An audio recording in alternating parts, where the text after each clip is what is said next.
Guys, good evening. Welcome back sa aking YouTube channel. For today's video, check natin ang 2025 Honda Civic 1.5 RS Turbo CVT Crystal Black Pearl. Guys, ito yung middle variant ng ating Honda Civic. Kanyang price is 1,790,000 pesos. The same time, ito yung newest color ng ating Honda Civic. So, bumalik na ang black color sa ating napakagandang iconic na sasakyan. So guys, tour ko na kayo ngayon sa ating front portion. Normally facelift siya guys. Ang main difference dito is yung kanyang front grille is honeycomb na sa upper portion. Before kasi ano siya, straight lang na front grille. Same goes dito sa sa ating lower front bumper. And kung manonotice nyo, meron na rin siyang similarity doon sa front bumper ng ating Honda City. And may mga sensors na siya sa bumpers natin and sa front grille.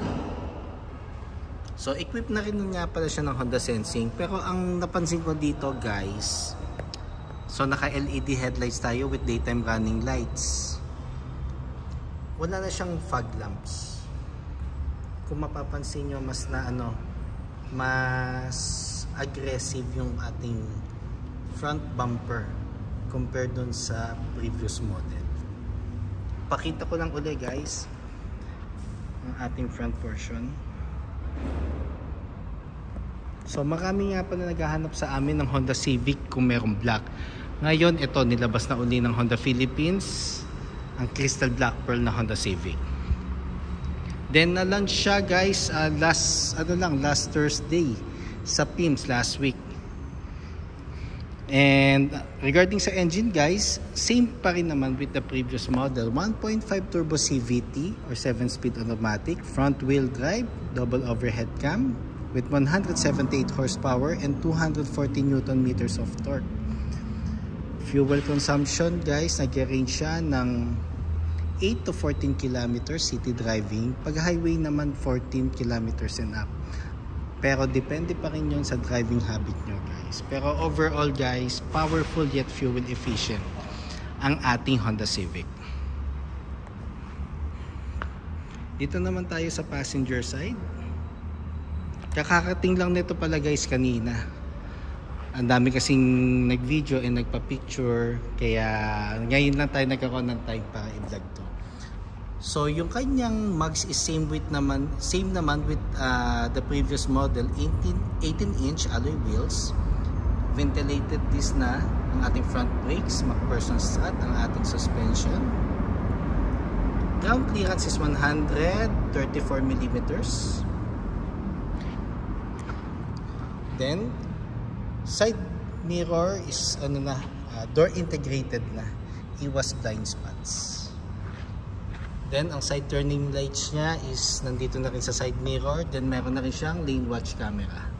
Ang purpose nun, every time na mag-right turn tayo, doon lang tayo titingin.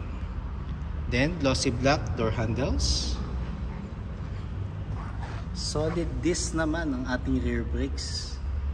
Then, axle type naman ang ating rear suspension. Then, nakaano na tayo guys shark fin antenna. Makita ko lang uli yung ating passenger side. Dito naman sa back view. Dito naman tayo sa back portion. Wala naman nagbago compared dun sa previous model. Ang naging difference lang sa likod guys, nagkaroon siya ng 4-eye backup sensor. Equipped na ang ating Honda Civic RS ng backup sensor guys. Then meron siyang rear view camera, LED tail lights, then glossy black tailgate spoiler,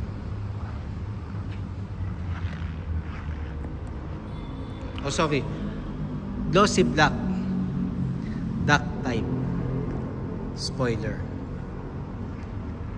Then nakaano na tayo, dual muffler.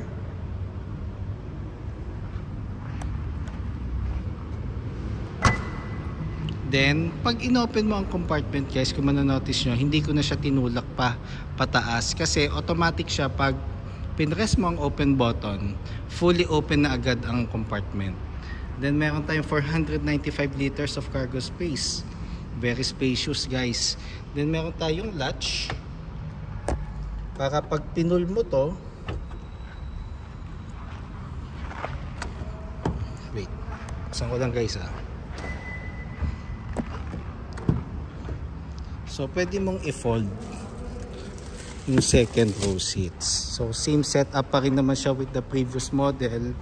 So, just in case meron ka mga folding bikes, then mga golf clubs or mga long objects, magkakasya pa rin. So, 60-40 ang partition niya. Then, spare tire and tool set, nandito na. Donut type guys ang ating spare tire.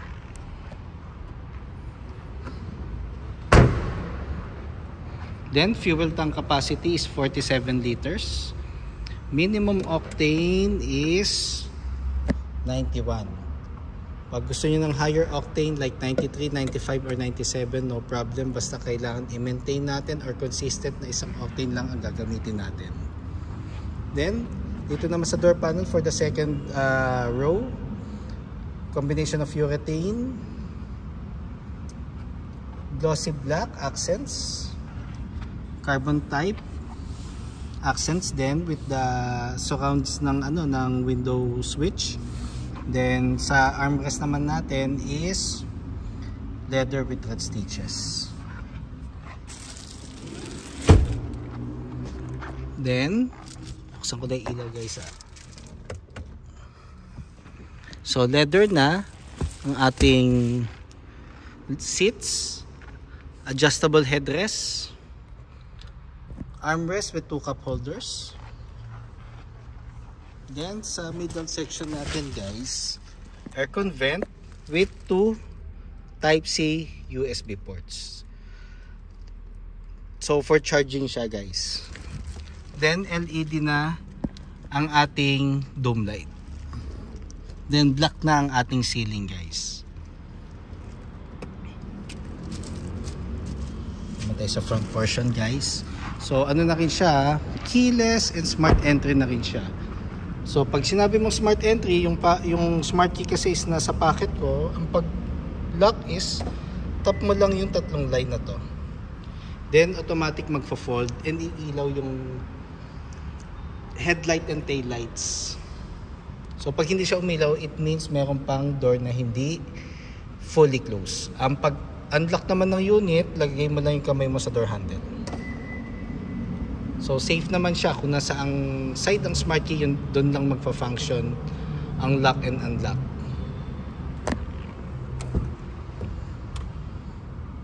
Then same goes pa rin with the interior design. So meron siyang ambient light dito sa sides. Then yung buttons natin is power folding side mirrors, adjustment ng mirrors, yung kanyang knob, central door lock, window lock, and window switches. Power seats guys, ang ating driver seat.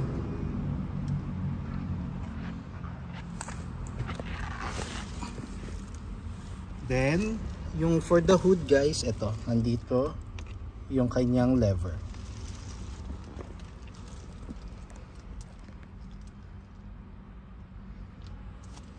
So guys, ano na rin to equipped na rin ng Honda Sensing. Ay, ng Honda Connect.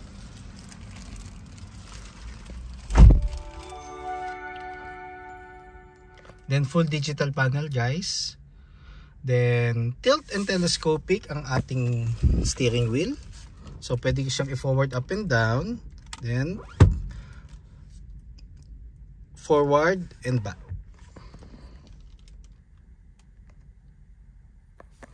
Then pag nakita ko na or naano ko na yung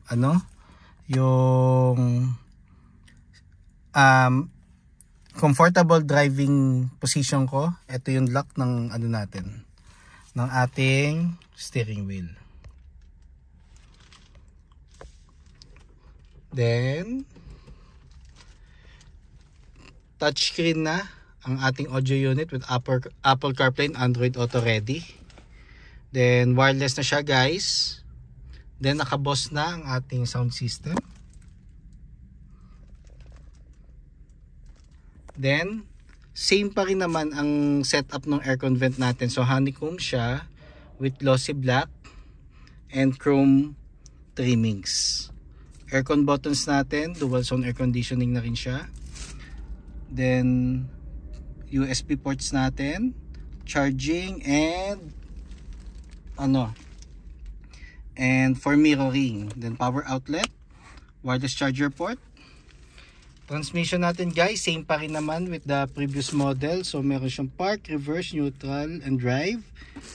Drive mode, eco, normal, and sports. Electronic park brake and brake hold.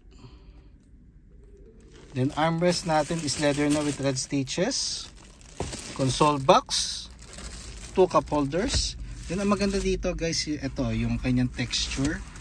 So it's more on premium design eh. Tapos ang ating passenger seat. Then glove box. Dito natin lalagay lagi ang owner's manual, warranty booklet, copy ng ORCR na hindi expired, and insurance policy just in case meron kayong hard copy. Then ang ating map light is LED na. Then visors natin is may mirror na pero walang ilaw guys.